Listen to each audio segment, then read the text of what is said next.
Hey everybody, we are cutting it at the top here. To we didn't know we were going to have to talk about this, but as everyone knows, we lost the wonderful Andre Brower Yeah, to lung cancer. Hashtag fuck cancer. agreed. 61 years old, far too soon. And we didn't talk about it in the initial episode because I had no idea that he had voiced Darkseid in Superman. Superman, Batman, Darkseid, I think is what it's called, Superman, right? Batman, Darkseid, or Apocalypse. Superman, Batman, Apocalypse. Apocalypse, with the Supergirl origin. And I like that movie actually quite a bit. It's a little horny for my taste, but it's a pretty good movie.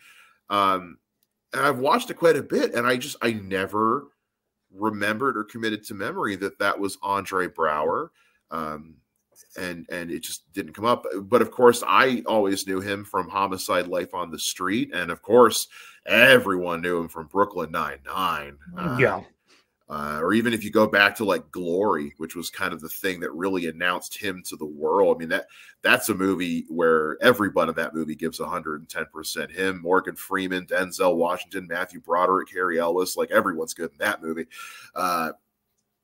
But yeah, losing Andre Brower, that was a punch in the gut, especially because we're only like a couple weeks removed from losing Norman Lear. And when you compare losing these two, like Norman Lear was, was he 101 with a massive career, switched with Andre Brower, who's 61 and never really slowed down, was always good. Yeah, man, just what sucks. It sucks, man. It sucks. And it's also one of those things where, like you're saying, it's like, for lack of a better term, he's almost the daddest of dads in that show of like that entire crew. Yeah. And like I remembered him from Glory, and there's something else I said seen him in. I can't remember what it was, but I remember he popped up in Fantastic Four: Rise of the Silver Surfer. He was the military general, and he was in a whole bunch of stuff. He was always somewhere. He was never not working. Yeah, I coined a phrase a while back. I call it the Butler syndrome, or the Butler motive, where it's like you watch 300, you're like, dude, this guy's awesome. He just came out of nowhere, and you're like, no, he's been consistently working in movies for 10 or 15 years. You just forget that he was Dracula and the Phantom and Christian Bale's best friend in Reign of Fire and Laura Croft's ex-boyfriend, and you're just like, oh, that's right. Like he's been around. So he's one of those guys where I'm like, man. Like I knew when I saw, because I was a big fan of Brooklyn 99, and he was so fantastic. Talk about like understanding your thing, where it's like, no, I'm the straight man. I have to be as straight as possible. No pun intended. Well, which is funny because he's playing a gay character, but so to have a gay straight man is very funny. Yeah, but no, it was one of those, like, especially now I'm getting to that age where I'm like, man, that's like 11 years older than me. That's where it starts hitting me differently, where I'm like, oh my gosh. It's man. Well, it's also like we're both also getting to that age where, not that Andre Brower was old enough for this, but the celebrities that we hold near and dear to our hearts are going to start to go as we get older. But this was, again, 61 years old, entirely too soon. He's coming off of Brooklyn Nine-Nine, which was like, he had a great run on Homicide: Life on the Street, worked consistently for decades. And then to get that second big run on Brooklyn Nine-Nine, to kind of get this, not like a renaissance, but just a second wind almost in his sales. Because Brooklyn, the thing about his character that, again, as a straight man playing a gay man on a show, Brooklyn Nine-Nine, I still remember one of the scenes that really lives kind of rent free in my head is when the show came back for its final season during kind of the die down from COVID initially. first episode kind of addressed, like, because in that span of years when we had a lot of the fallout between, with the police on black violence, with Black Lives Matter, George Floyd, that kind of thing. And in that first episode of that final season of Brooklyn Nine-Nine, Captain Holt has this moment at the end of the episode where he's like, I've had to spend a lot of time over the last, year figuring out what it means to be a black man, a gay man, and a cop. Yeah. And that's a character that he got to really play almost on a Shakespearean level. When you're in a comedy show, having performances and characters like that gives some legitimacy sometimes that comedy misses out on in the world of entertainment. And it takes a skilled actor like Andre Braugher to really pull that off. Well, and also, like, I always kind of crack up of, like, did he know that show was going to run as long as it was? Like, you take a gig like that, you're like, oh, I'll get to do this for a year, and it maybe not make it, but it'll be a fun thing. And then, did it go for 6 or 7? 6 or 7, I think 7. Someone's probably, I'm going to look it up, but I mean, longer than most sitcoms get. I mean, and that's after a network change, because a lot of folks forget that was an NBC show that was distributed by Fox. And then when Fox was going to despite it being like the #1 comedy on the air, Fox was going to nix it. So NBC the next day was like, no. Yeah. And then before it just Netflix kept going. Grabs it. Before Netflix grabs you. Because that was happening a lot at the time. I mean, that whole year, because I was still working in at a Fox television station here in town at the time, and I remember that I was like, because that was the night of the week where I was like, oh, I get to watch Brooklyn Nine-Nine at work, and then no, they took it from me. But that was the year when every network was shuffling programming, and because ABC was airing Last Man Standing, which was a Fox show. Everything was kind of going back home, and so a lot of what made people fall in love with a show like Brooklyn Nine-Nine to make it that #1 show that made everybody go, absolutely no, you're not canceling this. NBC is going to pick it back up and let them get in that one last season, because they did that last season at a time when cop shows were getting axed left and right, because they were like, nobody really wants to watch cop dramas right now. And Brooklyn Nine-Nine said, we understand that, and we're going to go off quietly into the night, but we're going to go out, addressing these things. And again, a lot of that weight and legitimacy came from having someone like Andre Braugher in that co-pilot seat next to Andy Samberg. Yeah. So it's too young, kind of scary, but he was awesome. And we were both wrong, by the way. 8 seasons. Oh wow! Holy 8 seasons. 8 seasons for a sitcom in 2023 is really something. So yeah, this one hit me in the gut. Andre Braugher, 61 years old, far too long. # fuck cancer in the most with extreme prejudice. I mean, seriously.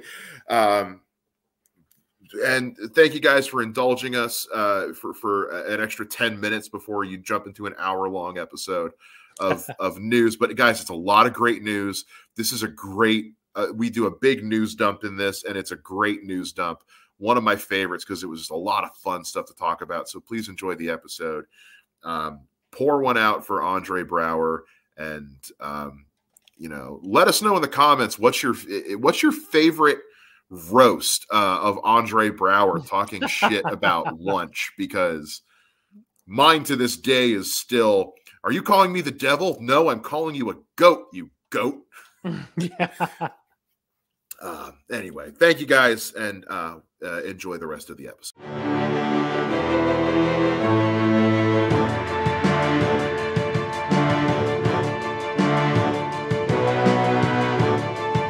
Hey everybody, welcome back to We're the Batman. I'm Mike. And this is Matthew. Hey, you guys sound like shit. What's going on? For those who don't know, Chaboy is in the middle of moving, so all my stuff is currently packed up, and we've banked like 2 months worth of episodes because we were trying to take December off, but Correct. there is just entirely too much news and stuff to talk about for us to wait till the beginning of January for when I moved in. So we're doing it now. Tough. There's a lot to talk about, guys. The Gunn Show is like 8 22-inch pythons right now. It's not even, dude. It's not even a gun show. It's about to be a gun convention. But we will get there in a sec. First and foremost, let's do some quick housekeeping here. For those who may have missed it or don't know yet, we are in the process of moving off Twitter. It's just gotten so inundated with bots and BS, and yes, our audience is not there. We launched a Facebook page. You guys can find it now. It's facebook.com/WATB pod. We Are the Batman was taken. I tried. Who has it? Couldn't figure out who has it, but it said it wasn't available. So it is what it is, but you can find us there. We're going to be posting on there. We'll get on Instagram eventually. But most of our posts are going to be going on Facebook. So follow us over there. I'll leave the Twitter up. I'm not going to go through the process of shutting down the account, but we're not going to post on there anymore. Who cares? No one's there. I think that's the only real important behind the scenes thing. Where to start, man? Where to start? You know what? Let's get the easy one out of the way. Yes. Because this was something we were on the fence about. We almost didn't do this, and we were kind of like, we should at least check it out. If it's crap, we won't talk about it. If it's good, great. Merry Little Batman dropped on Amazon Prime, and we're talking about it. I mean, it's going to be super short, but if you haven't watched it yet, please watch it. Yes. We did the movie night thing, and we're like, all right, get all the snacks, get the candies, get the things. I think we made cookies that night. And then it was like, all right, we're going to sit here and watch this movie. And how did it go? Oh, we all loved it. Ish. My wife thought it was a little long, but enjoyed it. I fell asleep. So then when did it drop? Was it Tuesday or Wednesday? No, didn't it drop on a Friday? Okay, it dropped on a Friday. So I think the following Wednesday, when I have to sit in the parking lot and let my daughter do her dance thing, I hot spotted my phone and finished the movie in the parking lot of her dance studio because I was like, I have to watch this because I know we're going to talk about it because everybody loved it. I have to know what's happening, but I still didn't see your Joker thing. So I don't know if I missed it, as in I didn't get it, or them throwing shade at Leto. The dig at Leto. So it's when Damian is doing his extreme training in the Bat Mansion, and he's like, time to carbo load, and he nukes a pint of ice cream. Yes. So it was a long-running gag with Jared Leto that when he did the movie, what's the one where he plays the guy that shot John Lennon? I have no idea. Chapter 22 or something like that. It's a movie about the guy who shot John Lennon. He plays the guy who shot John Lennon. But rather than do a fat suit, he packed on a ton of weight. And it's like this famous story about how he was just nuking pints of Haagen-Dazs and just drinking them. But in doing that, he developed gout. And so it was like, after that came, because that was also the movie that made everybody remember, oh yeah, he is a good actor. Because up until then, he had kind of a weird acting career. Big when he was younger, fizzled out, got big into music. His music, 30 Seconds to Mars, took off like a bottle rocket for a few years. And then he got back into acting with Chapter 22. And that was the one that made everybody go, oh, that's right, he is really good. But that was also one of those first inklings of being method, is that he packed on the weight rather than wear a fat suit. So it's become kind of a running gag in Hollywood whenever people talk about putting on the weight for a role about, I got to pull the Jared Leto thing and just drink microwaved ice cream the whole time. So I don't know if they did that as a dig at Leto necessarily, or just at the trope of packing on calories, building muscle. I'm choosing to interpret it as a dig at Leto because Leto did play Joker, so it's kind of like you could take it either way. It was funny. Now this movie is. I texted you. I was like, this is immediately going into my. I'm watching this every Christmas season. It's a great Christmas movie. It's a great Batman movie. It's basically what if Damian Wayne had to Home Alone the Wayne Mansion. Like, and here's the thing. I am on the record saying I think Damian Wayne is one of the worst things to happen to DC Comics. Kudos to the people that made this movie for coming up with a Damian story where I am rooting for Damian, because I did not think that was possible. No, it was really, I think I told you this on the phone, is like sometimes do something that's not canon. Just have fun with the story. Don't worry, like, you have the bones there. Have fun with it. And I think they did a great job of just, letting Damian be the star, but not the annoying psychopath he usually is.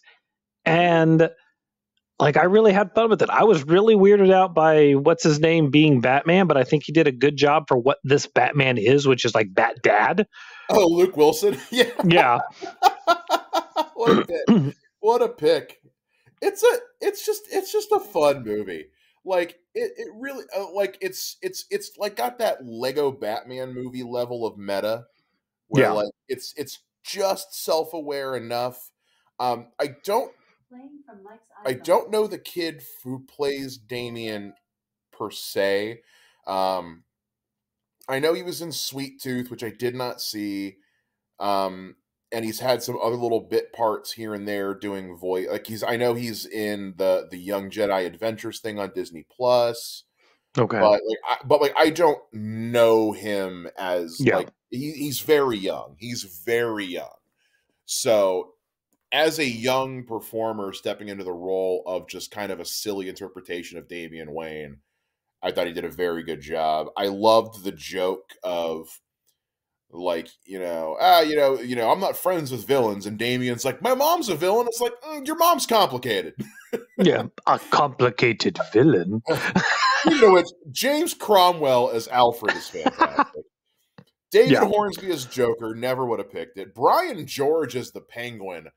I always forget. I'm so used to Brian George either on Big Bang Theory as Raj's dad, or when he was on Deep Space Nine as Bashir's dad, because both times he's always used a very heavy Indian accent. Yeah. Because he is Indian. But I forget he's also British. And he's also got the whitest name ever known. Brian George sounds like an 80s, like denim jacket wearing singer that would have opened for like Billy Joel or something. Yeah. But what a fun voice cast. What a fun story. I laughed out loud several times. If you haven't watched it, if you haven't watched it on Amazon Prime, please do yourself a favor while it's still the Christmas season. It's a lot. Watch it with your kids. It's great to watch. It's a great one to watch with your kids. It's very funny. Merry Little Batman. I can't recommend it enough. I really can't. I agree. Like, it's so rare to find a good family movie. You find a really good kids movie that adults can watch and not be bored. But this one, like, I enjoyed it. I think it's one of those things where I just wish both Marvel and DC would do more of this kind of, like, just take a random swing. It doesn't have to be bogged down with universe tie-ins. Just do an original story and have fun with it. Like, it was great. I was shocked because I think I told you at one point, like, I don't know about this style, but it worked totally for the story. It was great. I know you and I both were dreading watching this. And this is me talking. I didn't want to watch this. I was like, this is going to be so dumb. And Damian's the main character. And there's no way. So my expectations were at ground level. And I I had a great time. I remember texting you. I was like 6 minutes in, and I was like, 6 minutes in, this is already like one of the best things I've ever seen. Yeah. Because they named the cat Selena. I know. I was like, what? But also that Damien's little pajama and paper bag costume.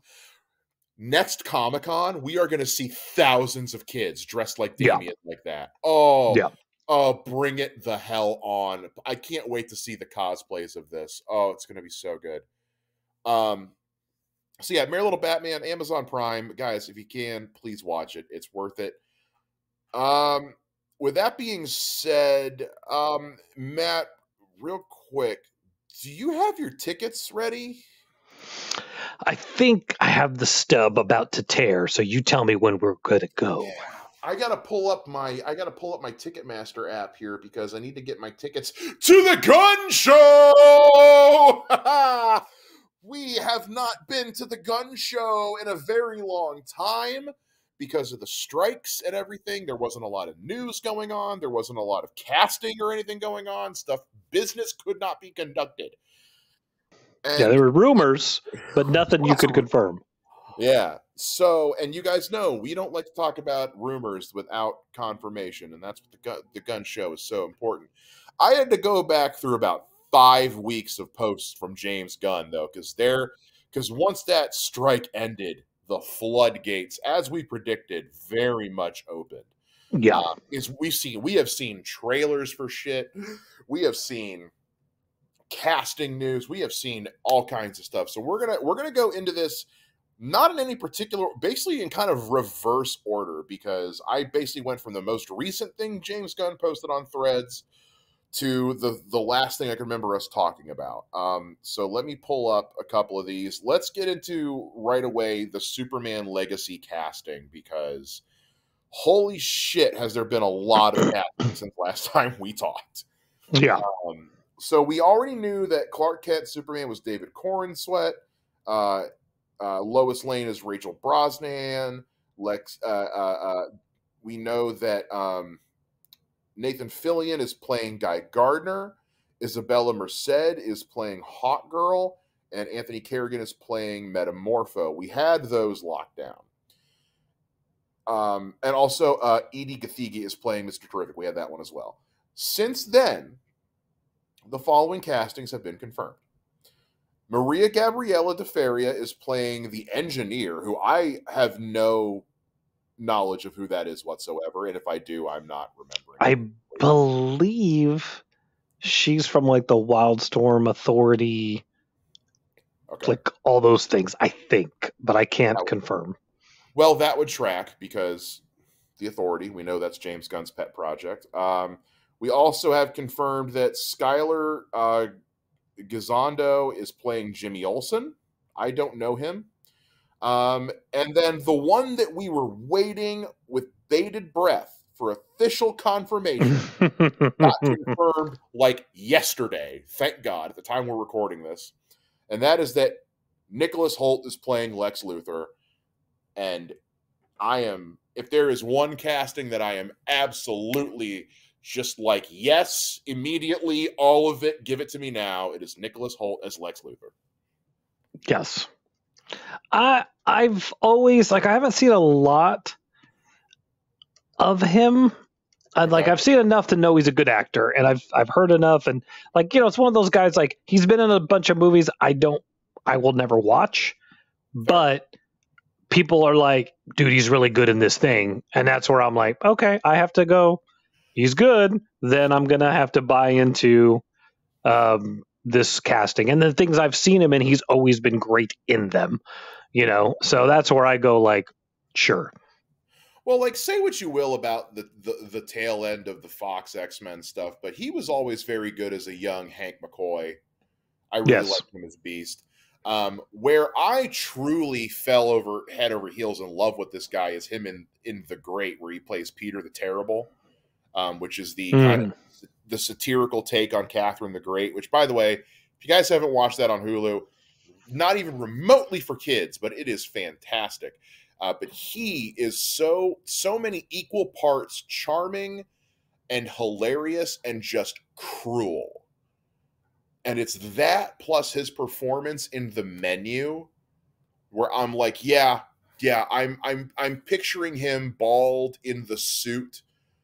But I always have like this mental image of what Lex Luthor should look like in a movie, and it's usually him in some kind of suit in a penthouse office, glass behind him, staring angrily, hunched over a desk, yelling about Superman. And I can see Nicholas Hoult doing that in my head. It's one of those like when you hear that casting, it's like when they cast Jeremy Irons as Alfred. I was like, yes, absolutely. Yeah, of course.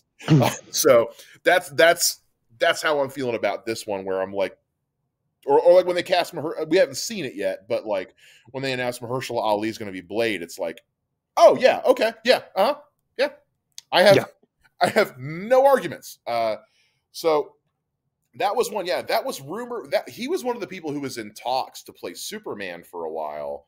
Or maybe it was just kind of, a lot of that gets convoluted, but yeah, the rumors had been hitting heavy for a while, and James Gunn finally confirmed it like just yesterday, which does kind of lead us into something that I think is really neat, which is that he confirmed that, because people were asking him about casting, because he talked about how he had done like hundreds of casting calls and auditions for some of these roles.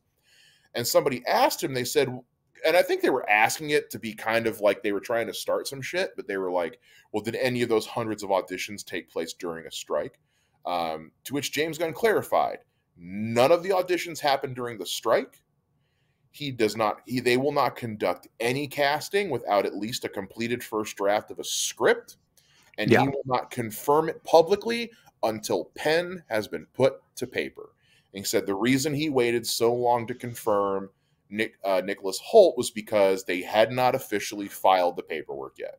He's like, once it was a done deal, he announced it. And again, that goes back to the whole thing of like, in James Gunn we trust. This is why we do the Gunn Show. We don't talk about shit until the guy in charge of everything confirms it's happening.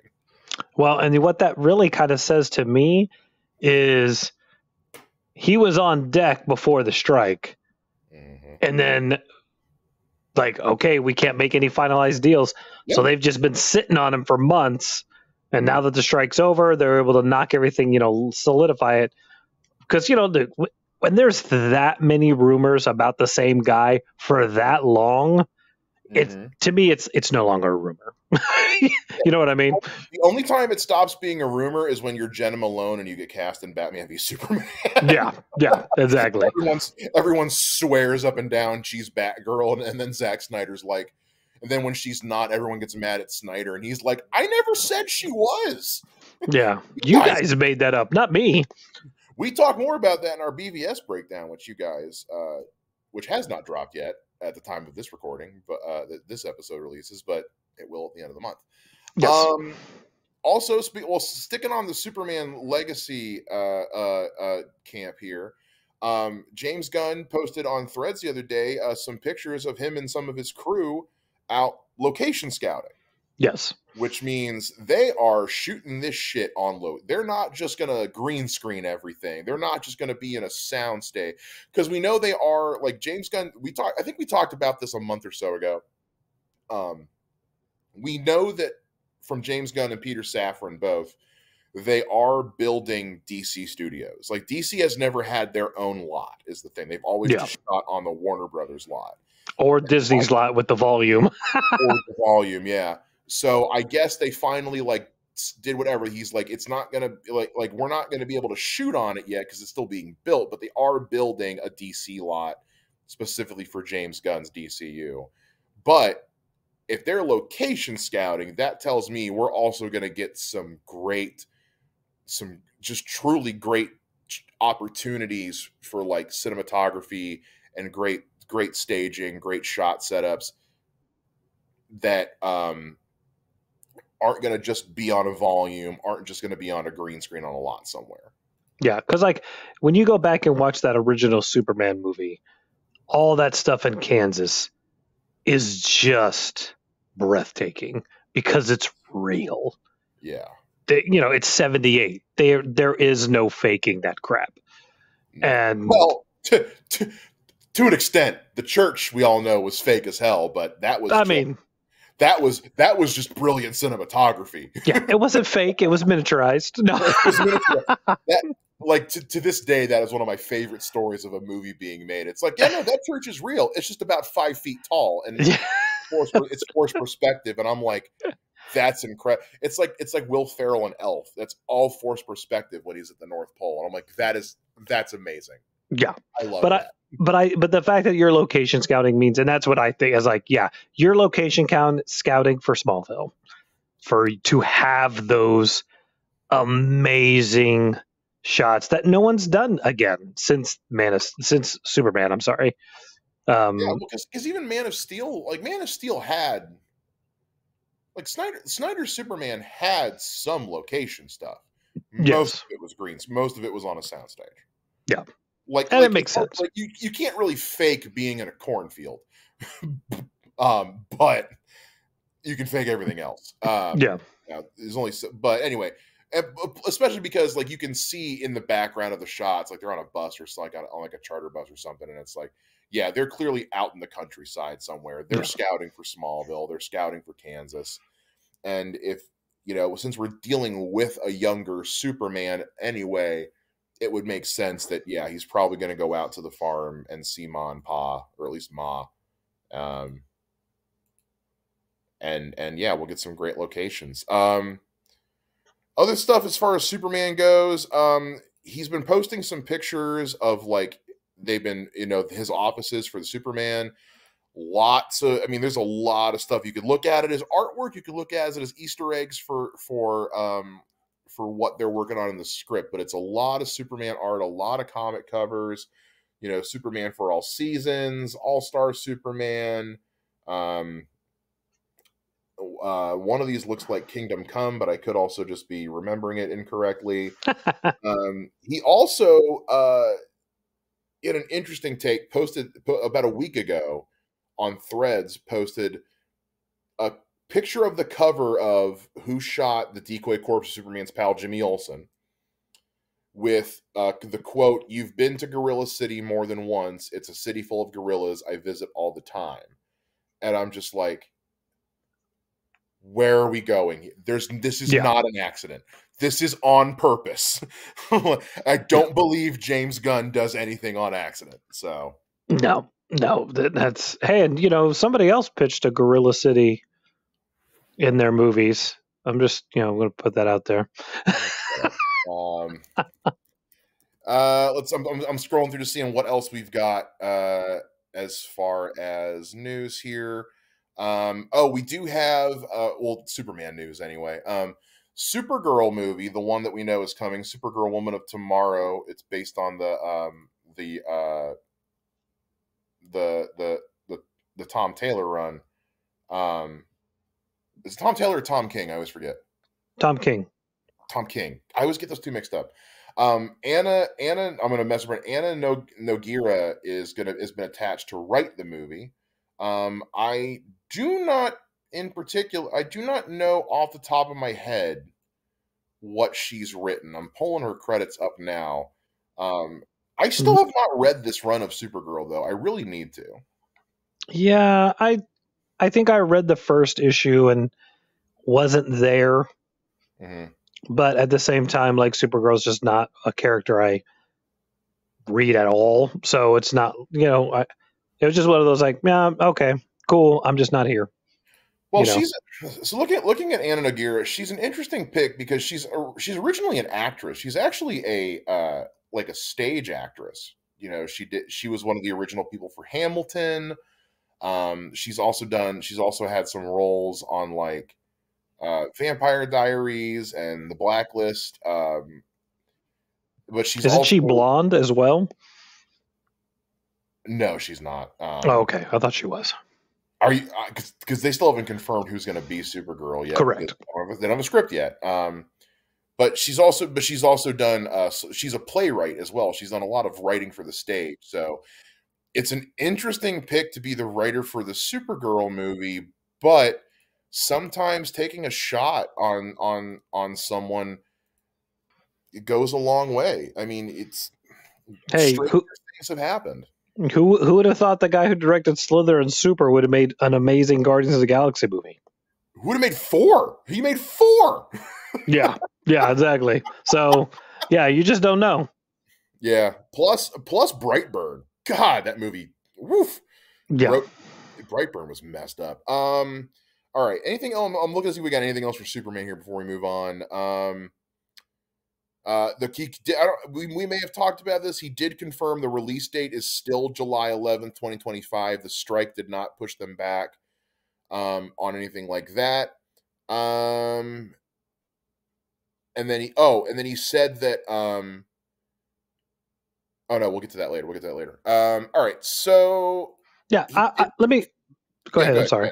No, I was just say, like, I still firmly believe they intentionally gave a gap to cleanse the palette from all the DC, Snyder, whatever you want to call it. So I think that just happened to work in their favor because they had already intentionally given such a wide berth of time, and not knowing there was going to be a strike, but it just actually allowed, well, no, we still have plenty of time because we've put it out so, because it's like a year and a half from when Aquaman comes out. I think I think this is one of those times when a plan like that actually helps you unintentionally. Well, especially because, and I think this is a good way to lead into this next thing, which is that, he did, because he's been answering a lot of fan questions like he does. Somebody was asking him about like what's canon, why are some people staying, who's not. And I'm going to read off exactly what he says. He said, confirm nothing is canon. Nothing is officially canon in the DCU until Creature Commandos and Superman Legacy. He said some actors will be playing the same characters. Some plot points might be consistent with those of dozens of films and shows and video games, but nothing is official to the DCU until after Creature Commandos and Superman Legacy come out. Fair. So once Creature Commandos starts, we are in the new canon. Yeah. And accept everything at face value, basically. If it doesn't, if you're like, well, I thought in this movie, well, we're not there anymore. Well, then why is it? Just roll with it. Because there are some things about every character that are like, there are certain aspects of Superman that are going to be the same no matter what. There are certain aspects of Wonder Woman that are going to be the same no matter what. It's just the way it is. There's been dozens of Batman movies. There are certain things that every Batman's going to have in common. It's just the way it is. So as far as the official story arc, what is canon to the DCU, Creature Commandos and Superman Legacy will be the first. Speaking of Creature Commandos, he did confirm all the VO has been recorded. The animation is happening now. He says it looks amazing. And he says it will still release in 2024. We do not have a date yet, though. Perfect. But it sounds to me like they're just trucking along on that. I'd be surprised if we don't get it by. I'd be surprised if we don't get it by summer. I'd be shocked if it's not dropped by October. Well, we'll see. That plays into something else we'll talk about in a little bit. But okay. I think. The only other thing we'll go in here as far as the Gunn Show, he did confirm that the Authority has a writer attached. He did not say who. It's probably him. Let's be honest. James Gunn is championing the Authority. He says that's his passion project. He wants to do it. He's probably going to be the one writing it. Will he direct it? I don't know. I would be willing to bet money he's attached as the writer, though. That makes sense. Yeah. He said that Waller is currently being written. I don't have the names of the writers. He gave first names, not last names, and I couldn't find out who they were. But he confirmed that these two people are writing Waller, and that he is currently writing season 2 of Peacemaker. Okay. Somebody asked him on Threads what the time frame was looking like. He said when he wrote season 1, it took him about a week to write one episode. So that tracks. I mean, look, it's a fun show. It's a fun, silly show. And he already was playing in that world with the Suicide Squad. Yeah. So let's see here. Oh, so there was so somebody brought up. Well, I'll save that for last because it's going to lead into another thing. He did confirm, because there was a rumor going around that he and Snyder had talked. And James Gunn did confirm he had spoken with Zack Snyder. He said there's no bad blood. He's like, everything is, Snyder and James Gunn both said they've talked. They both wished each other the best. Snyder thinks he's going to do great. And the conversation about Snyder coming back to DC did come up. And Snyder said the only way he would come back would be if he got to do like a 1-for-1 remake of The Dark Knight Returns. Which we all know is never going to happen. They're never going to do that. So it's fine. I think that was kind of Zack Snyder's way of saying, like, if you really want me back, then you got to let me do this. Which I think that was his way of saying, like, I'm not saying never, but I'm saying never. Yeah. Like, you got to let me do something dumb as crap if I want to come back. Yeah. And considering he already kind of got to do a lot of that with BVS anyway, I don't think it's going to happen. Honestly, I think Zack Snyder, look, everything to do with the Snyderverse was a disaster. And I'm not talking about the quality of the movies. No, I know what you mean. I'm talking about all the behind the scenes stuff. It was an absolute train wreck behind the scenes with all of that. And I think he's just ready to be done. He's moving on to Rebel Moon, which I'm looking forward to. Snyder just wants to go do his own thing. And you know what? Let him. Because other than Sucker Punch, when Zack Snyder just gets to do Zack Snyder, everybody wins. Sometimes. I will say this. This is what I'll say, just on that note. Yeah. I think if the 2 Rebel Moons knock it out of the park, James talks to him again. Oh, for sure. I think he's like, all right, you showed you got this thing. Because, look, you just said it, so I'm guessing you really liked Army of the Dead. I didn't watch that one. I actually have not gotten around to watching that. I couldn't get 15 minutes into it, and I was like, I'm out. This is stupid. But I think if Rebel Moon takes off, whatever, and does really well, because it's 2 of them, if memory serves correctly, like a part 1 and part 2. I know it's multiple parts. I don't know how many though. So I think if that does really well, I think that's where you get into that whole like you've got a momentum. Let's ride it. Come on back and do something. But I almost would say, like, if he comes back, have him do something different. Like, this sounds stupid considering, I mean, I know people haven't heard it, but I think I've been very clear about my feelings about what he's done. At the same time, dude, let him do a New Gods movie. I'd be there for that. Especially because we got teased with the New Gods. Remember for a long time they said Ava DuVernay was going to do a New Gods movie. Yeah. Which was a weird pick to begin. I like Ava DuVernay, but that was a weird pick. But then her, what was it Wheel of, what was the movie with Chris Pine and the girl that was a pile of crap? Wheel of Time or whatever, or yes, Wheel of Time. Yeah. Sure, I don't know. Was it Wheel of Time? It was Wrinkle in Time. Wrinkle in Time. Whatever. They both suck. Apparently, everyone said it was just ass, and then I guess she was at one of the screenings, and they had her on camera saying "Well, if you don't like it, then you just don't get it." It's like, no, it's just not a good movie. Yeah. And it was one of those that's like, really, you guys? I remember seeing it, and I was like, really? This is who we're giving New Gods to? Yeah. Really? Yeah. So Rebel Moon Part 1 comes out December 21st. Part 2 comes out April 19th, 2024. So it's like a 4-month gap between the two. Oh, wow. Okay. So I think if it breaks, if it does well and people like it, and it gets kind of get him back on track with everybody loving him, I think you definitely will see them have another conversation. Because if it's as cool as everybody wants to say that trailer is, then let him do New Gods. Sure. I mean, because I just watched Man of Steel. I think I talked about it earlier, and dude, The guy makes pretty movies. There's something in that movie that, like, it's a good movie. Yeah. Some choices I don't particularly care for, but I have to admit, work within the confines of the story.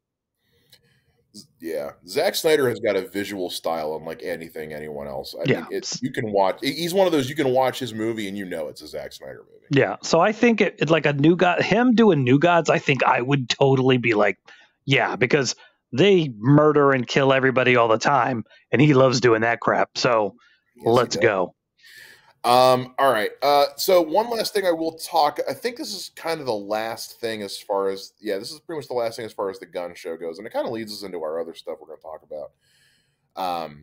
So somebody, and I'm not going to read the whole exchange word for word, but so it was somebody brought up the whole because they were talking about Peacemaker season 2. He was writing Peacemaker season 2, so somebody was asking him how they were going to work in the Shazam and Black Adam stuff, to which James Gunn, I guess, was like, what?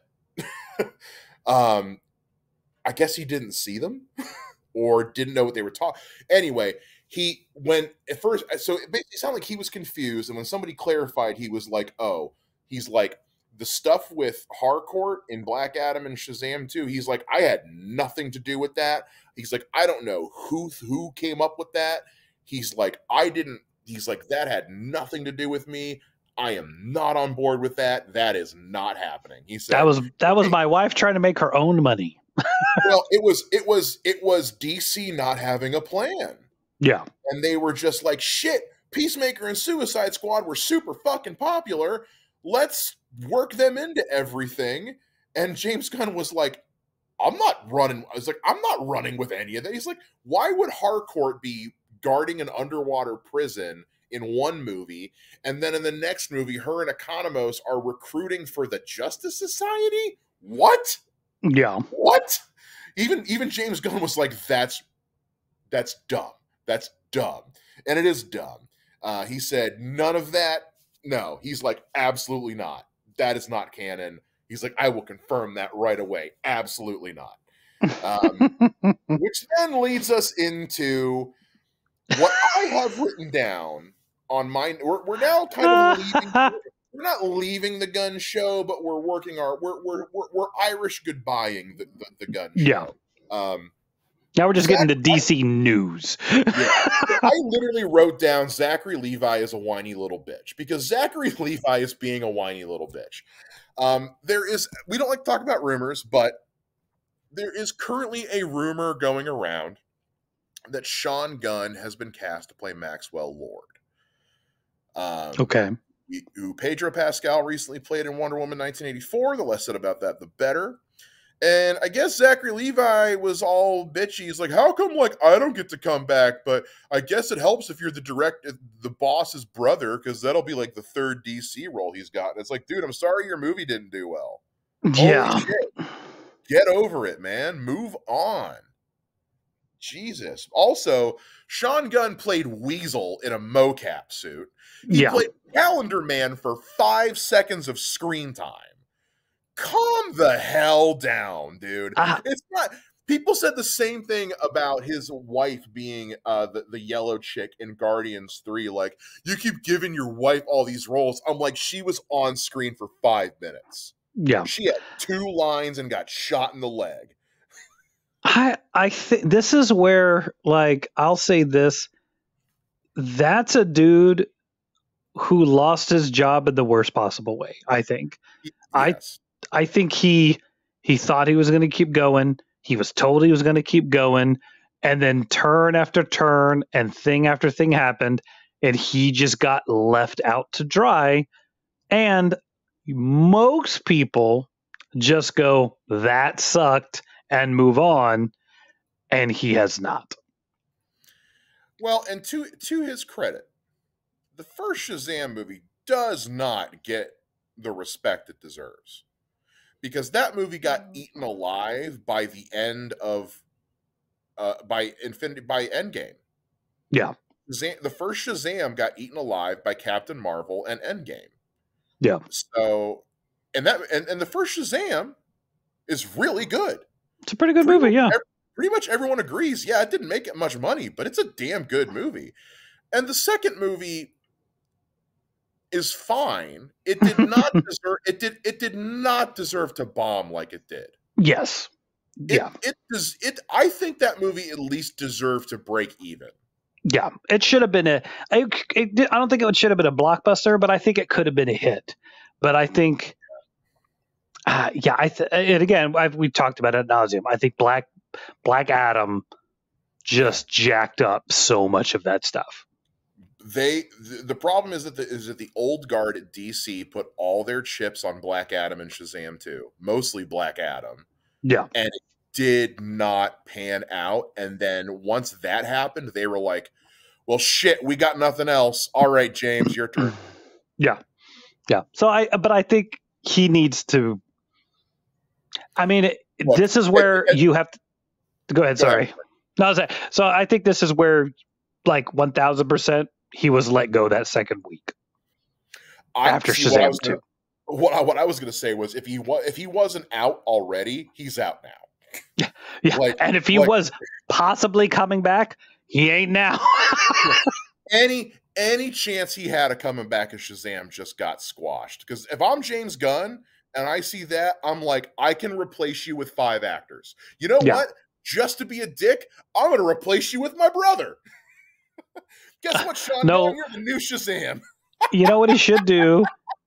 He should go get the guy who played Fandral in the first Thor and have him be Shazam. Yes, do it. Yes, let's do it now. Yeah, shut up, Zachary Levi. Just, I don't know, go away. But yeah, it's the Sean Gunn, Maxwell Lord thing. Because it's important to bring it up because ever since that rumor started, James Gunn has been talking about his fondness for the character of Maxwell Lord and how he's more complex than just a straightforward villain. So obviously he's got some kind of plan for him. I would be willing to bet there's some legitimacy to. I'm sure Sean Gunn's going to be something. I hope it's not that though. I look, considering how much Wonder Woman 1984 sucked hard. And honestly, not even Pedro Pascal did the best he could, but there was just no saving that movie. Unless he's got something really clever up his sleeve, I don't need to see Maxwell Lord again. He's not a character I give that much of a shit about. And I think if you're going to use Sean Gunn, I think there's better ways to use Sean Gunn. Yeah. Well, and there's that whole Justice League series from like the late 80s, early 90s that they did a really good job with Maxwell Lord, but I can't imagine there's a single person out there that wants that version of Justice League. No. Like, if I'm putting Sean Gunn in DC, I don't know, give him Black Mask. I don't know. Give him something. Or, you know what? Fuck it. Give him Kite Man. Yeah. Let's go live action Kite Man. All right. So that's everything as far as the actual DCU goes. As far as DC Elseworlds, just a little bit of stuff from the Matt Reeves Batman camp. Nice. Max dropped a little preview of like everything coming this year in 2024. Season 2 House of the Dragon, and they just some more stuff, a few extra little bit of footage from the Penguin, which confirmed filming for the Penguin did resume on the 27th of November, like the day after Thanksgiving. They got back to work, and it is still set to release in 2024 with 8 episodes. Nice. Okay, that's cool. I'm excited. Yep. And then the last bit is that somebody was talking to Barry Keoghan on Threads, asking him, like, hey, man, any chance you're coming back as the Joker? And he didn't say no. He was a little cryptic about it. He was like, well, nothing is official, but I don't know. I think I got a pretty good smile. Like, just very, very, very cat and mouse. Yeah. Which just has me going like, he's coming back. You don't tease that at the end and then never bring him back. Yeah. Especially for as good as that 5-minute deleted scene is of him and Pattinson in the interrogation room between the glass. Yeah. Oh, yeah. Like, I get why it was cut from the movie, but it's still a good scene. So yeah, so we're trucking ahead on that. Penguin still looks cool, and obviously they haven't started production on the Batman Part 2 yet. We know that's coming. No. But, okay. I think that's everything. Holy shit. Oh my God, it's so much. And, we're recording this on a Wednesday night. So watch between now and when we have to drop this, some other shit drops that we miss. We'll get it's going to have to wait. No, it's going to have to wait. Yeah, I think that's everything. God bless James Gunn. That's all I can say. Yeah. Lot to look forward to. I would not be shocked if we get a Creature Commandos trailer in the next couple months. I would say after the new year, probably. Would not be shocked if we see some more from Penguin after the new year. And yeah, it's. Let me ask you this. Yeah. They keep saying the movie's going to be Superman Legacy is being released in July of 2025. Have they given anything on when production begins? Well, they're still in pre-production, so no, they haven't. If they're just now getting to locate, because the strike fucked everything up, man. Well, I'm just wondering, are they going to try and pull a trailer for Comic-Con in the summer of 2024? Shocked. I would be shocked. I would truly be shocked. I really would. Now granted, James Gunn did that with Guardians. He did that with the first Guardians movie. They shot that scene where they were like, checking escaping everybody. The jail. Yeah. Yeah. Well, no, not even that. Just when they were doing all their code names. Oh, yes. When they were getting booked, they shot that in a day and released it. So, and they did it with Wonder Woman too. They shot some stuff and released it. Jeff Johns did a thing with Kevin Smith. So, I did that with X-Men 2. I don't know if you remember that, but when X-Men 2, they were only like a week and a half into production, and they put the shit together so they could have a trailer, and it just happened to be that it was the assault on the mansion. They did. Matt Reeves, the Batman. Yeah. That very first trailer, he's like, we've only shot like 20% of the movie. Yeah. So who's to say? I mean, maybe. Who knows? That's a big I think that's a big ask, though. No, I'm just curious. I just because the thing that I think about is like, there's no Comic-Con before it releases, because Comic-Con's in what, August, or is it in July? It's all summer. I'll tell you what, though, they're gearing up to make some waves at the Super Bowl. That's for sure. Yeah, that's true. That's true. Year. So we'll see. That's true. Anyway, guys, look, if we missed anything, it's not because we didn't try. Okay. Good Lord. If we missed anything, please let us know. Hey guys, we're on Facebook now, facebook.com/WATB pod. The link is in the description. If you go to our Facebook page, there's a link to our submission form where you guys can send us questions, comments, episode ideas, whatever. We love hearing from you guys. We haven't done a Q&A in a while, so we'd like to do one of those after the new year starts. So let us know. You guys can hit us up online. I'm on Threads and Instagram at Mr. Mike Shea. Matt, I'm not sure if you got any others you want to put out. I mean, I'm on Twitter at Mr. J Ninja. I still think I'm on Threads. I think so. I don't know. I think I'm on there, but I have no idea what. Dude, I do social media for a living, and I'm still figuring out Threads. Well, I know Threads keeps like creeping in on my Instagram, and I'm like, what is happening? I don't understand. Well, it's the same. It's Instagram's answer to Twitter. Basically, gotcha. everybody that Elon fired from Twitter went to go work for Meta. So. Literally, he's suing them. Anyway, guys, Matt's battery is dying. I'm tired of yelling about things. God, so much. James Gunn, I love you. We love you. We've got some exciting things coming up over the next year. So on the podcast and with DC coming out with some stuff. So it's going to be fun. Yeah. We are creeping up on 100 episodes, guys. Something special planned for that. Just wait until we get closer. That is going to do it for this episode of We Are the Batman. We'll see you guys again next time. Same bat podcast. Same bat time. Same bat time. Same bat podcast channel. Happy holidays, everybody. See ya.